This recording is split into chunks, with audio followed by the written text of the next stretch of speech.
Des résidus dans le cas d'un unique pôle, F défini sur un univers étoilé de C, holomorphe sur U-Z0, Z0 un pôle d'ordre P, gamma un lacet différentiable par morceau, vérifiant ça, le résidu est égal à ça, et on a ce résultat. Démonstration, F est égal à ça sur une couronne qui n'est autre que la boule privée de son centre. On définit H par, c'est la partie singulière, elle est holomorphe sur U-Z0, donc G égale F moins H est holomorphe aussi sur U-Z0, puisque F et H le sont. Sur cette couronne, G de Z est égal à ça, donc il tend vers A0, donc G est prolongeable en G tilde sur U. D'accord? Et comme elles sont égales sur gamma I, les intégrales, le long de gamma vont être égales, mais l'intégrale de celle-là est nulle, parce que G est holomorphe et que U est un ouvert étoilé, théorème de Cauchy. Donc la somme de G le long de gamma est égale à 0. F égale G plus H, donc la somme de F le long de gamma est égale à la somme de G plus la somme de H, et donc ça fait la somme de H. Alors, H il faut l'étudier, donc on a ça qui est égal à ça, et toutes ces fonctions-là sont holomorphes sur U moins Z0. La somme de F le long de gamma est donc égale à cette somme. Alors, cette somme, pour k égale 2 jusqu'à p, cette fonction-là a une primitive qui est celle-là, sur U moins Z0. Donc comme elle a une primitive, la somme le long de gamma va être égale à 0. Donc il ne reste plus que celle où le coefficient est moins 1. Donc l'intégrale qui était égale à l'intégrale de h. Donc c'est-à-dire à la somme des intégrales des a moins k, intégrale de z moins z0 à la puissance moins k. Il ne reste plus qu'en moins 1. Donc il ne reste plus que ça. Et ça c'est quoi? C'est le résidu. Et ça c'est 2pi fois l'indice de le résultat. Voilà. Alors la première, c'est évident, sur la couronne on a f de z, z moins z0p à la puissance p qui est égale à ça. D'accord? Alors, la première, ça nous fait ça. Je vous laisse vérifier que ça marche bien, mais c'est évident. Plus ce truc-là, fois G de Z que j'avais déjà avant, qui tendait vers A0. Donc ça tend vers 0. D'accord? Et donc, en fait, et ça, eh bien, ces trucs-là, ça dépend des cas. C'est-à-dire, si k est égal à moins p, ici c'est une puissance 0, donc ça tend vers a moins p. Et si k n'est pas égal à moins p, eh bien ça va être supérieur ou égal à 1, ça va tendre vers 0. D'accord? Donc ça veut dire que ce truc-là, à ce moment-là, va tendre vers 0 fois ak, donc ça fera 0. Donc en fait, ça tend donc vers A moins P, et puis ça, on vient de le dire, ça tendait vers 0. Donc ça tend bien vers A moins P. Donc le résidu de F en 0, on sait que c'est A moins P, et on vient de voir que c'est la limite de F de Z, Z moins Z0 à la puissance P, quand Z tend vers Z0. Théorème des résidus, dans le cas d'une fonction méromorphe, on a f une fonction définie sur un univers étoilé U de C, valeur dans C, méromorphe. Et on suppose qu'elle a un ensemble fini de pôles, d'accord? Et donc, soit gamma, un lacet différentiable par morceau, tel que l'image de ce lacet est inclus dans U-. Alors, voilà ce que dit la formule des résidus, sur 2pi somme de f le long de gamma, égale somme pour z appartenant à A, donc c'est une somme finie, les résidus de f en z multipliés par indice de z par rapport à gamma. Démonstration, j'ai A, et pour tout k, j'ai un développement de Laurent au voisinage de zk. Donc il existe rk positif tel que dans cette couronne, qui est une boule privée du centre, on est ça, pour pk supérieur ou égal à 1, qui est l'ordre du pôle. On choisit RK de sorte qu'il n'y ait pas de ZJ dans la boule, avec J différents K.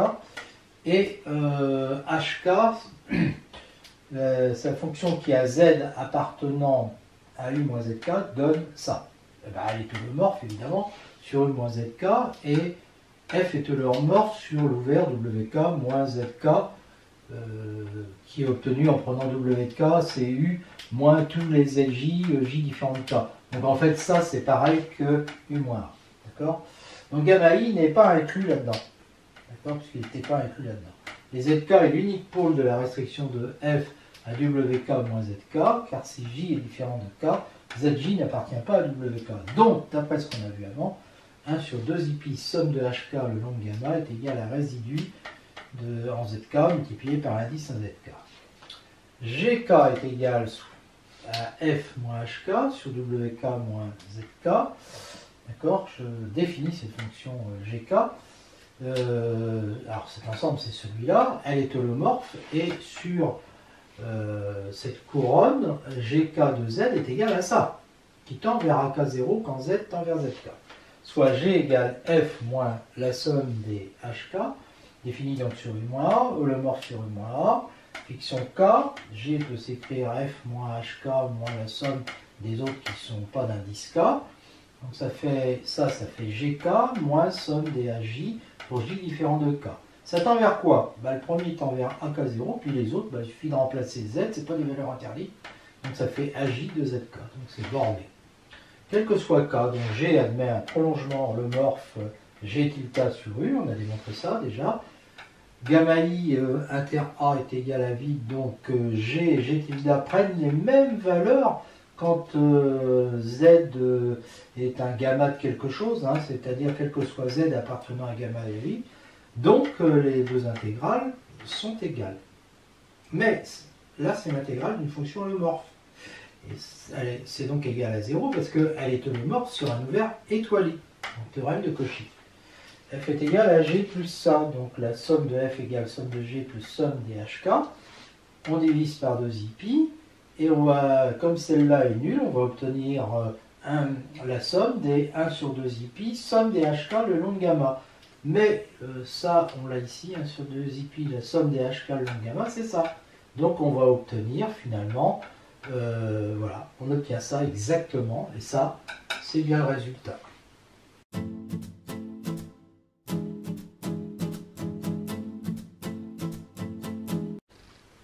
Un cas particulier très important et déjà vu, c'est celui de ce chemin-là. Alors l'indice, on le sait, est égal à 1, et du coup le théorème des résidus devient comme ça. Exemple 1, on calcule cette intégrale, donc on transforme le cosinus t, on met un petit peu d'ordre, et on voit qu'on peut faire apparaître l'intégrale de cette fonction 1 sur z2 plus 6z plus 1, faisant z égale exponentialité. Avec ce chemin, on recherche les pôles de la fonction. On en trouve deux, je les ai placés là. Il n'y en a qu'un qui est dans la composante connexe non borne. Donc, on a la formule des résidus. Bon, là, comme j'ai un pôle d'ordre 1, j'applique P de A, alors P de X, P de Z, c'est 1, sur Q' de Z. Alors Q', ça fait 2Z plus 6, 2A plus 6, donc en A. Et donc, je trouve ça. Exemple 2, cette intégrale, donc, qui est évidemment convergente, parce que il y a le 1 sur x puissance 4 qui fait que, en plus l'infini comme en moins l'infini, l'intégrale est convergente. Donc elle existe, on étudie ça avec cette fonction-là, et on prend ce chemin-là. Alors le chemin de moins r jusqu'à r, puis ensuite on fait le tour. D'accord? Et évidemment, on va faire tendre r vers plus l'infini. Qu'est-ce qu'on obtient? On cherche les pôles. D'accord, donc ça c'est facile, on trouve 4 pôles, et il n'y en a que celui-là, donc exponentielle pi sur 4, 3 pi sur 4, 5 et 7. Il n'y en a que 2 qui sont à l'intérieur, d'accord, voilà, et donc ça nous fait ça, parce que les indices là aussi sont égaux à 1, vu qu'on fait un seul tour. Et ça, j'en ai déjà parlé. Résidu de f en A, c'est pareil que l'autre, P de A sur Q de A. Donc là, quand je dérive la fonction, ça fait 4z de cube, en A, ça fait ça. En multipliant par A, comme A puissance 4 est égal à moins, ça fait ça. Là aussi, donc la somme des deux résidus fait ça. Alors, j'ai la somme de f de dz, qui est égal à la somme sur gamma 1 plus sur gamma 2. La somme sur gamma 2, je remplace z par r exponentielle et θ, donc ça fait ça, et puis là, ça me fait ça. Et je vais être 0 à pi. Bon, en module, c'est inférieur ou égal à l'intégrale des modules, et ça va être inférieur ou égal à ça, parce que ça, c'est compris entre ça et ça. D'accord? Donc quand je prends son module, ça c'est négatif. Hein, d'accord? Donc en module, ça fait R4-1. Donc il va être supérieur ou égal à R4-1. Donc l'intégrale va être inférieure ou égale à R sur, parce que ça, le module de ça et de ça, c'est 1, sur R4-1, multiplié par pi, donc ça fait ça qui tend vers 0 quand R tend vers plus l'infini. Mais l'intégrale ici, elle est fixe, enfin sa valeur est fixe, c'est 2i pi fois ce que j'ai trouvé là, fois ça, et ça fait pi sur racine de 2. C'est égal à ça, plus IR. Et maintenant je vais tendre R vers plus l'infini. Ça ne bouge pas. Et comme ça tend vers 0, ça veut dire que ça converge. D'accord? Ça converge vers quoi? Je sais déjà que cette intégrale est convergente. Donc quand R tend vers plus l'infini, ça tend ça vers somme de moins l'infini à plus l'infini. J'en déduis donc que ça est égal à pi sur racine de 2. Exercice 3, calcul de cette intégrale. On connaît des intégrales de Wallis, sauf qu'avec Wallis, on va de 0 à pi sur 2.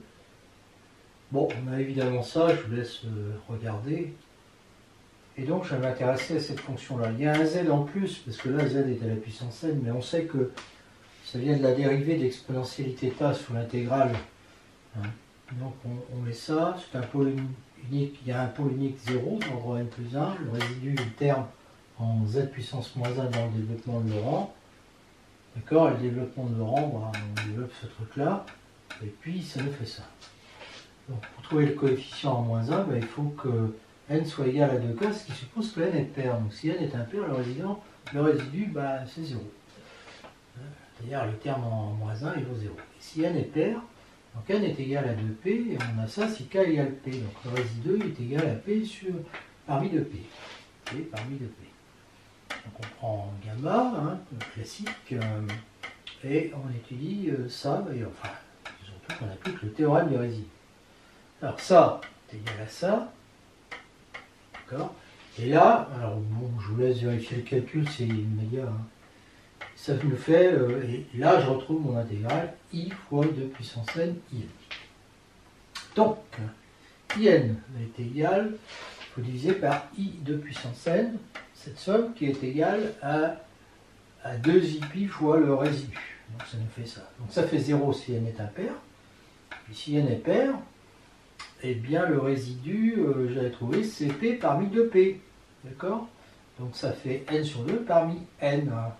Voilà. Alors les deux, il y a i qui se supprime, puis il reste 2 à la puissance n-1. Voilà. Alors on va retrouver les intégrales de Wallis parce que par la périodicité, ça c'est égal à ça. Par la parité, puisque le coefficient est pair, ça fait ça. Et puis par symétrie, ça fait ça. D'accord? Donc en fait, l'intégrale de Wallis, elle est égale à n sur 4. Alors, n sur 4, ça fait pi sur 2 à la puissance n plus 1, n sur 2 parmi n. Et c'est effectivement le résultat qu'on a pour cette intégrale de Wallis. Alors attention, hein, uniquement là pour n pair. On ne sait pas ce que ça donne pour n impair.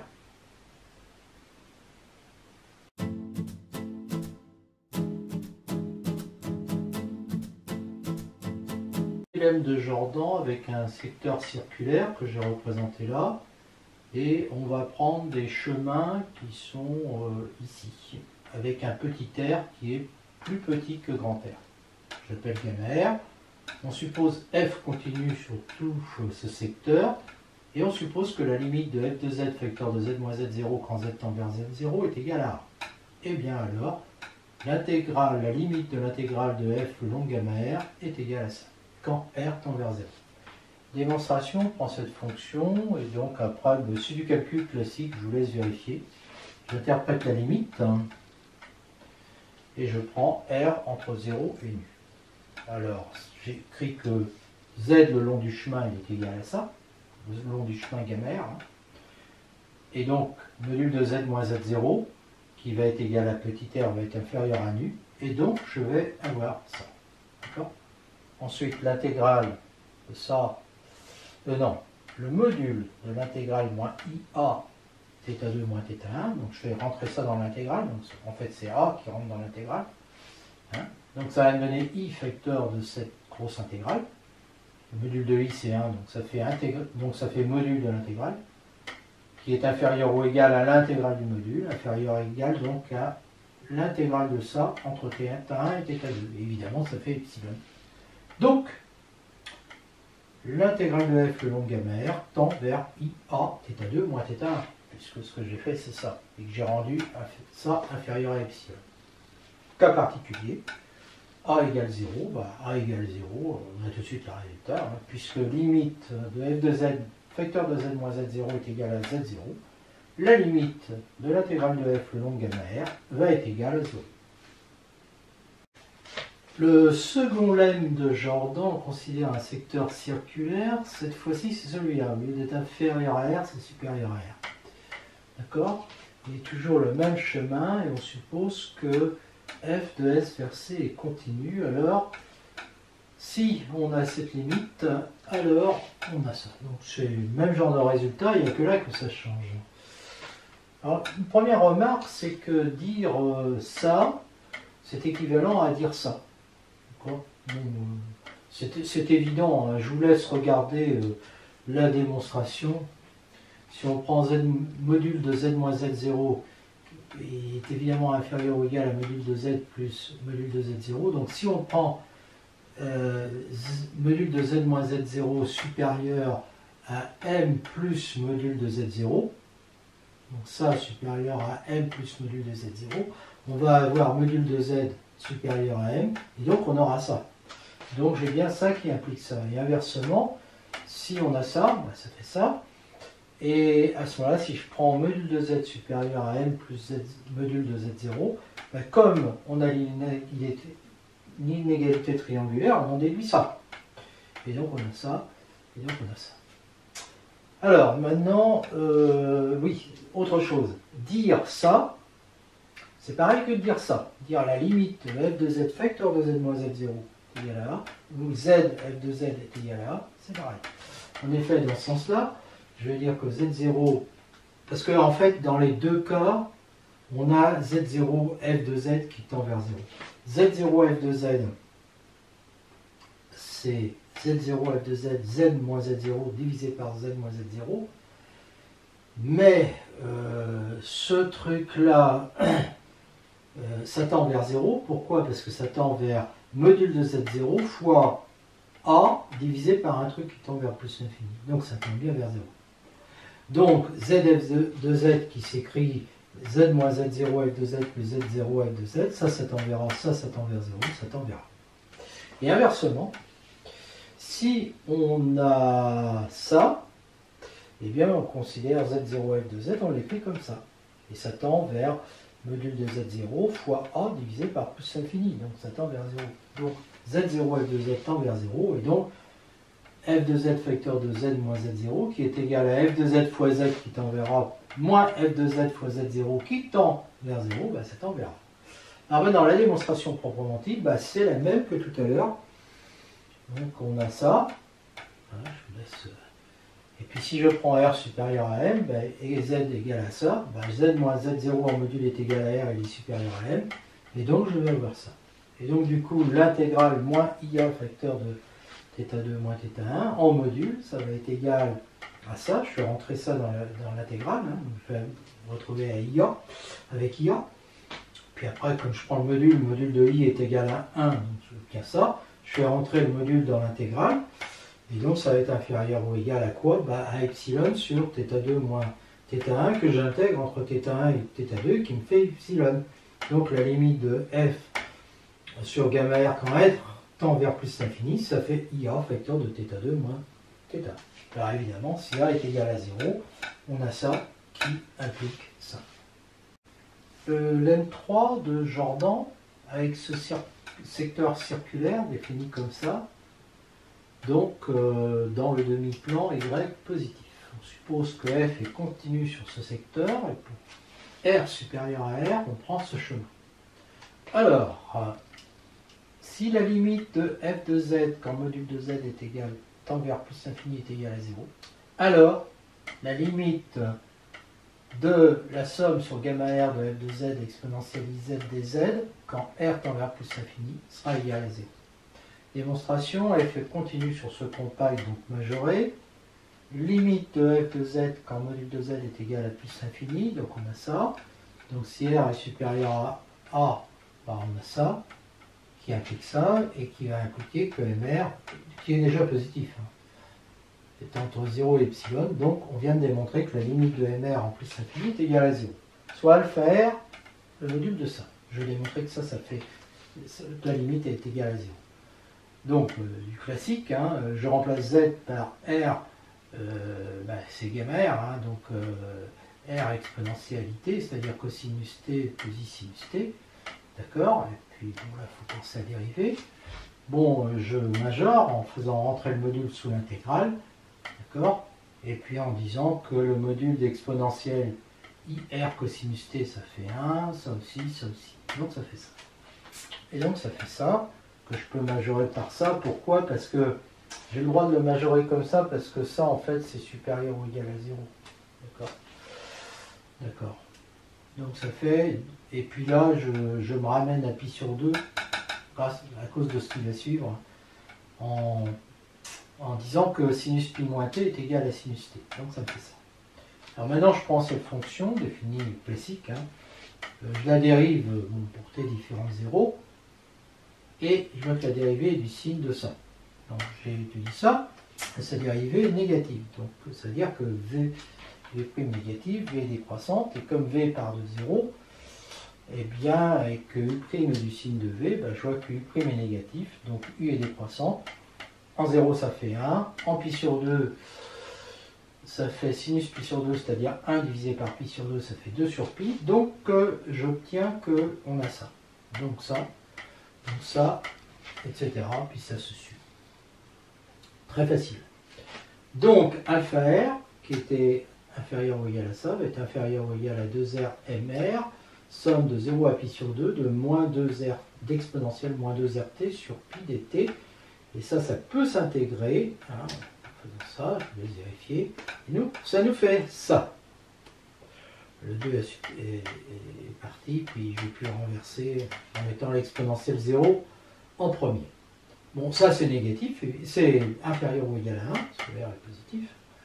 Et donc c'est inférieur ou égal à mr fois pi. Mais mr tend vers 0 quand r tend vers plus infini. Donc le alpha r, c'est-à-dire tend vers 0.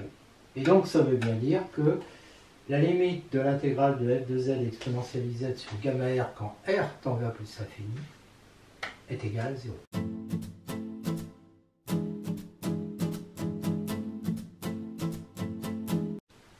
Un autre exemple, le calcul de cette intégrale, qu'on connaît déjà, qu'on peut se calculer de plusieurs façons, on sait que ça fait pi sur 2. Là, on va le faire avec les fonctions holomorphes, en considérant cette fonction qui est holomorphe. Et ce chemin-là, avec cette succession de chemins. Comme f est holomorphe, la somme le long de gamma est égale à 0. Et là, évidemment, zf de z, ça fait l'exponentielle, ça tend vers exponentielle 0 égale 1, quand le module de z tend vers 0. Donc quand z tend vers 0. Donc la limite de ça est donc égale, genre 1, à 1 fois i fois pi. Et donc la limite le long de gamma 4, parce que ça c'est quand on prend comme ça. D'accord. Donc la limite le long de gamma 4, c'est moins i pi. Alors maintenant, quand le module de z tend vers plus infini, j'écris z est sous la forme x plus y, donc ça me fait ça. Donc le module de zf de z est égal à exponentielle moins y. Et je constate que le module de z est inférieur ou égal à la valeur absolue de x plus valeur absolue de y, qui est égal à la valeur absolue de x plus y, parce que là on est dans le plan supérieur. Donc, moins y va être en fait inférieur ou égal à moins module de z. Et donc exponentielle moins y va être inférieur ou égal à exponentielle de moins module de z, et comme Le module de z tend vers plus l'infini, ça tend vers 0. Donc, on sait, Jordan 2, que puisque ça, eh bien, la limite de f le long de gamma 2 est égale à 0. Enfin, tend vers 0. Quand R tend vers plus l'infini. Alors, j'ai ça plus ça qui est égal, alors ça c'est les deux autres chemins, à ça plus ça. Là, je fais le changement x de moins x. Ça fait ça plus ça. Et donc, ça me fait ça moins ça. Et là, je mets une seule intégrale. J'ai exponentielle x moins exponentielle moins x qui fait 2 sinus 2i sinus x. Donc, ça me fait ça. Donc, comme la somme de tous ces chemins est égale à 0, 2i somme de petit r à grand R de sinus x sur x dx plus celui-là est égal à 0. Je fixe petit r, je fais tendre grand R vers plus l'infini. Ça tend vers 0. Et j'en déduis en faisant passer l'autre de l'autre côté que c'est que somme de petit r à plus l'infini de sinus x sur x dx converge et qu'elle est égale à moins 1 sur 2i, celle-là. Et maintenant, je fais tendre r vers 0. Donc celle-là tend vers moins i Et donc je vais obtenir que somme de 0 à plus l'infini de sinus x sur x dx est convergent égale à moins 1 sur 2i fois moins i pi. Et ça fait pi sur 2. Exercice, on a cette intégrale qu'on doit calculer. Alors elle converge bien sûr, puisque en valeur absolue, la fonction est inférieure ou égale à valeur absolue de x à la puissance moins 3. Donc il y a convergence, en plus c'est moins l'infini. On va prendre cette fonction-là, définie pour x différent de plus ou moins i, d'accord, holomorphe, et on sait donc que 1 sur 2i pi, somme de f le long de gamma, alors gamma ça va être ça, égal à résidu de f en i plus résidu de f en moins i, sauf que lui, il fait 0, puisqu'il est à l'extérieur, il est sur la composante connexe non bornée. Donc ça fait résidu de f en i. Donc gamma, juxtaposition de ces deux chemins que j'ai définis. Calcul du résidu, i est un pôle d'ordre 2, à cause de la puissance 2. f de z, facteur de z moins i au carré égale z exponentielle iz sur 1 sur, ça c'est z plus i facteur de z moins i. Donc il reste z plus i au carré, j'appelle ça uz. Bon, le résidu, je sais qu'il faut que je dérive, c'est un pôle d'ordre, comme c'est un pôle d'ordre p, je dois dériver à l'ordre p moins 1. Donc ici, ça fait, le résidu c'est 1 sur factoriel 1 u' moins i. Alors u', je calcule la dérivée, là je vous laisse vérifier. U' moins i, ben, ça fera 0 ici. Et puis là, il va rester moins exponentielle moins 1 sur moins 4, c'est-à-dire exponentielle moins 1 sur 4. Donc la somme est égale à 2i pi fois ça, c'est-à-dire i pi exponentielle moins 1 sur 2. Zf de z maintenant est égal, alors je remplace z par a plus ib avec un b positif, je suis dans le demi-plan supérieur. Donc ça fait z2 exponentielle i facteur de a moins ia moins b, d'accord, sur ça. Donc ça fait que le module est égal à ça, inférieur à ça, d'accord.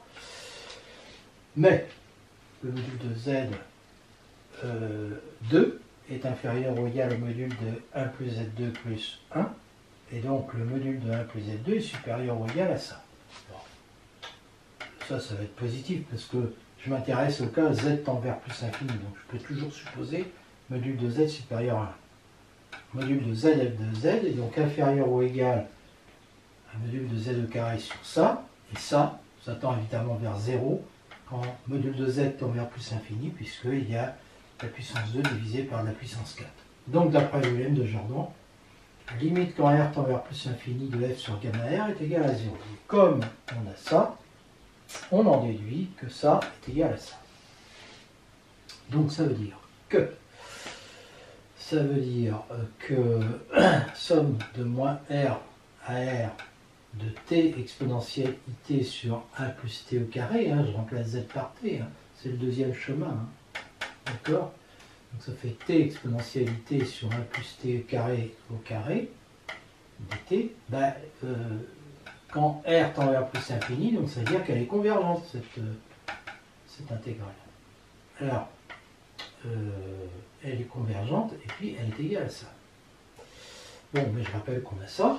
Et donc, quand je prends partie réelle, partie imaginaire, je vois bien que ces deux-là sont convergents. La première, c'est pas étonnant parce que la fonction était impaire. D'accord? Et donc, la première, ce qui n'est pas étonnant, c'est qu'elle soit égale à 0. Parce que la fonction était impaire. Bon, on le retrouve ici en disant que c'est la partie réelle de ça. Alors, la deuxième, ben, c'est celle qu'on cherche. Hein. Donc, somme de moins l'infini à plus l'infini de ça va être égale à la partie imaginaire, c'est-à-dire pi, alors exponentielle moins 1, donc je le mets en bas, et donc voilà, pi sur 2e. Donc ça, c'est égal à pi sur 2e. Et comme c'est pair, on en déduit que celle-là va être égale à pi sur 4e. Un exercice supplémentaire avec cette intégrale qui converge bien parce qu'au voisinage de 0, on a cette équivalence, et au voisinage de plus l'infini, celle-là. Sur c plus v de r+, on va poser donc racine carrée de z, c'est z à la puissance 1,5, c'est-à-dire ça, et on va prendre le logarithme défini comme ça. On prend une détermination du logarithme, celle-là. D'accord? Et comme ça, on introduit la fonction f, qui est celle-là, qui est holomorphe. On prend ces conditions-là, et on prend ces chemins-là, gamma 1, gamma 2, gamma 3, gamma 4. Et pour gamma 1, on s'intéresse à un module de z, f de z. Alors je le mets au carré pour me débarrasser de la racine. J'utilise à nouveau cet encadrement, enfin cette inégalité qu'on avait vue précédemment, et on voit facilement que ça tend vers 0. Comme f est continu là-dessus, avec ce chemin-là, j'en déduis, d'après Jordan, que la limite de f le long de gamma 1 est égale à 0. Et après, je fais la même chose avec gamma 3, alors c'est en fait moins gamma 3, hein, puisque je vais dans l'autre sens. Donc là, j'ai ça, et j'ai toujours ça, mais là, directement, ça tend vers 0. Donc, j'ai la limite quand petit r tend vers 0, hein, là c'était grand R, qui tendait vers plus infini, de f est égal à 0. Donc la limite de la somme de f le long de gamma 3 aussi. Voilà. J'ai évidemment cette somme. Les résidus, bah, c'est facile, c'est des pôles simples, hein, donc on calcule ça, je vais vérifier. Le seul problème, c'est la racine de i, qui est égale à, qu'on peut passer en haut, donc c'est exponentielle moins 1,5 de ln de i. Le ln de i, c'est ln de exponentielle pi sur 2, donc ça fait i pi sur 2, multiplié par 1,5, ça fait ça. Et je fais la même chose avec moins i, d'accord, sauf que là, c'est racine, là c'est racine de 2i, je le mets en haut, c'est exponentielle, non, c'est racine de i, de moins i, je le mets en haut, c'est exponentielle de moins 1,5 ln de moins i. ln de moins i, c'est ça. Attention, je suis obligé de prendre 3 pi sur 2, pas moins pi sur 2, à cause de ça. De la détermination du logarithme que j'ai prise. Donc ça fait 3i pi sur 2 que je multiplie par moins 1,5, ça fait ça. Et quand je fais la somme des deux logarithmes, je vous laisse vérifier, ça fait ça. Alors maintenant, il me reste à calculer le long de gamma 4 et de gamma 2. Hein, gamma 4, je ne sais plus où il est, mais il est là, et puis il est gamma 2. Bon, pour gamma 4, eh bien, je remplace en prenant les racines de ça. Alors ça va faire i alpha sur 2. Bon, je vous laisse vérifier, hein, c'est facile. Hein. Pour gamma 2, attention, attention, parce que c'est 2pi moins alpha partout. Hein. Et je dois bien prendre 2pi moins alpha toujours à cause de ça. Et pour la racine notamment. Pour le reste, c'est moins grave. Je simplifie un tout petit peu, parce que c'est quand même 2pi périodique, et ça fait ça. Mais là, ça introduit un moins 1, qui va me supprimer le moins. Alors, ces deux fonctions sous les intégrales, elles sont continues en alpha t, c'est-à-dire en suivant les deux variables. Et donc, je peux faire tendre alpha vers 0 à l'intérieur. Et évidemment, ça fait ça. Et là, ça fait ça.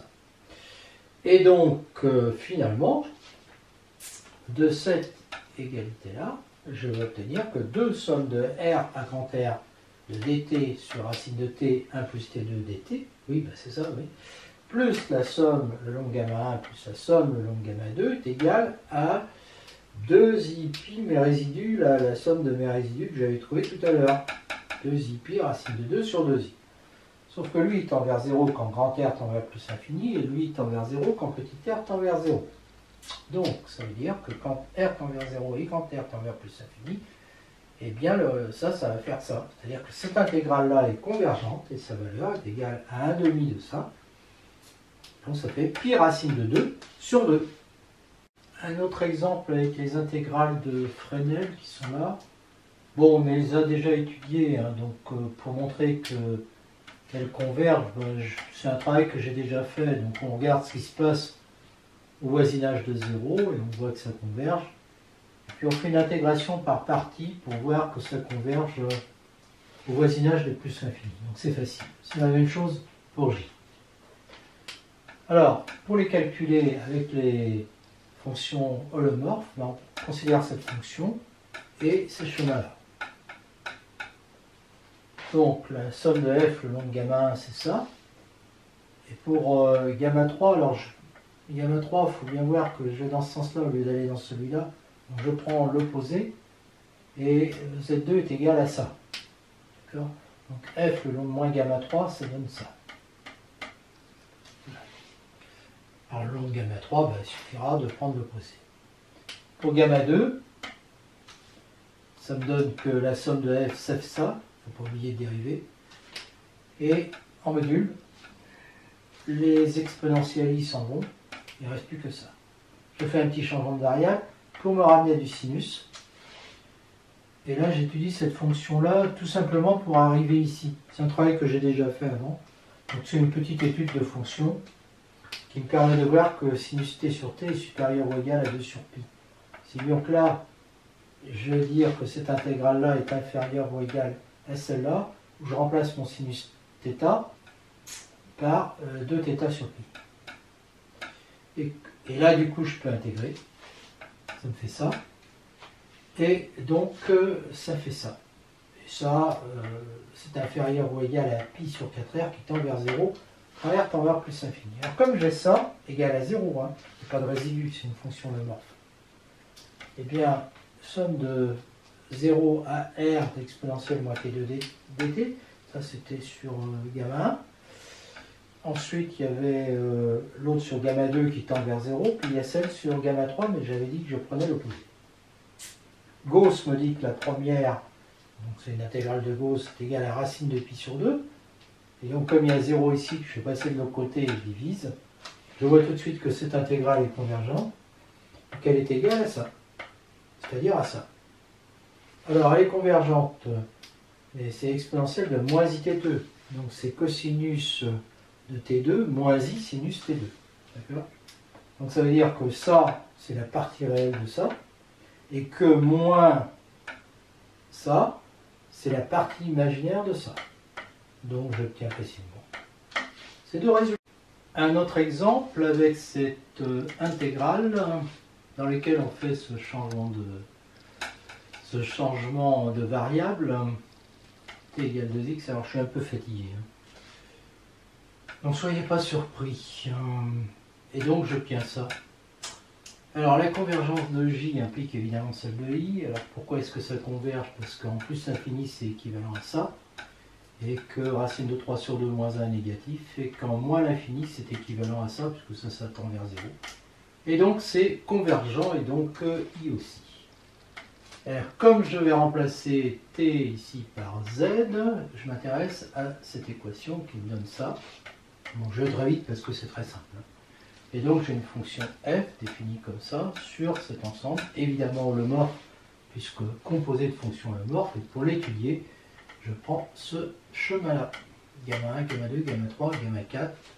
Alors je vous laisse regarder. Oui, alors, pour gamma 3, là, on va dans le sens opposé de celui-là, donc je m'intéresse à moins gamma 3. Et puis pour gamma 4, c'est pareil. D'accord? Je m'intéresse à moins gamma 4. Somme de f le long de gamma, c'est 2i pi résidu de f en i pi. Bon, bah, c'est de la forme p sur q, donc je calcule p de i pi sur q' de i pi, et ça me fait ça. somme de f le long de gamma 1, j'ai juste à remplacer, donc là c'est immédiat. Le long de gamma 3, je vais dire que c'est l'opposé du long de moins gamma 3, donc c'est l'opposé de, et là je remplace le z par ça. Donc ça, je peux sortir ça, oui, et puis là, ça fait pareil qu'exponentielle. Donc ça me fait ça. Donc en fait, gamma 1 plus gamma 3, la somme des deux intégrales, ça me fait ça. Alors maintenant, f le long de gamma 2, ça fait ça. Et là, je voudrais rendre ça supérieur à quelque chose. Donc, procédé classique. Je vous laisse vérifier. Ça, c'est bien positif parce que R est positif. Et donc, ça me permet de rendre cette intégrale inférieure ou égale. Donc, je passe sous le symbole de la somme. Exponentielle, racine de 3xt en module, ça fait 1. Donc, il ne reste plus que ça. C'est-à-dire ça, puisque c'est une constante, il n'y a plus de t. Et au voisinage de plus infini, donc c'est équivalent à ça, et ça tend vers 0. Pour l'autre, elle est égale à ça, et c'est à peu près pareil, sauf que là aussi, il faut rendre ça plus grand que. Alors cette fois-ci, je pars de ça, d'accord, pour avoir ça, car R est positif. Donc, le module de l'intégrale de f le long de gamma 4 va être inférieur ou égal. Alors là aussi, il y a une exponentielle en i quelque chose, donc celle-là, son module est égal à 1. Donc, ça me fait qu'il ne me reste plus que ça et ça. Donc, ça fait ça, puisqu'il n'y a plus de t. Et là aussi, ça tend vers 0 quand R tend vers plus l'infini. Donc, quand je fais la somme de f le long de gamma, je fais la somme de f le long de gamma 1 plus gamma 2, ça fait gamma 3, ça fait ça. Plus gamma 2, mais ça tend vers 0, ça tend vers 0, et ça, c'est une constante. 2 pi fois le résidu, qui nous fait ça. Donc, ça veut dire que quand R tend vers plus l'infini, ce truc-là, c'est bien convergent, mais on le savait, hein, et puis que la somme va être égale à ça divisé par ça. Ouais, on le savait, disons qu'il n'y a pas besoin de dire que c'est convergent, parce que c'est pas tout à fait le cas. Il faudrait, pour déterminer la convergence de cette intégrale, il faut quand même vérifier en plus infini et en moins infini. Je l'ai déjà fait. Donc je divise ça par 1 moins exponentielle i pi racine de 3. Donc ça fait ça. Et alors après, je multiplie par exponentielle moins racine de 3 sur 2 i pi. D'accord? Là, je reconnais moins 2i sinus de ce truc-là. Donc le moins se supprime. Les 2i vont se supprimer. Il reste pi sur sinus racine de 3 sur 2 pi. Ça, c'est i. C'est j. Et puis en i, je divise par 2. Et donc ça fait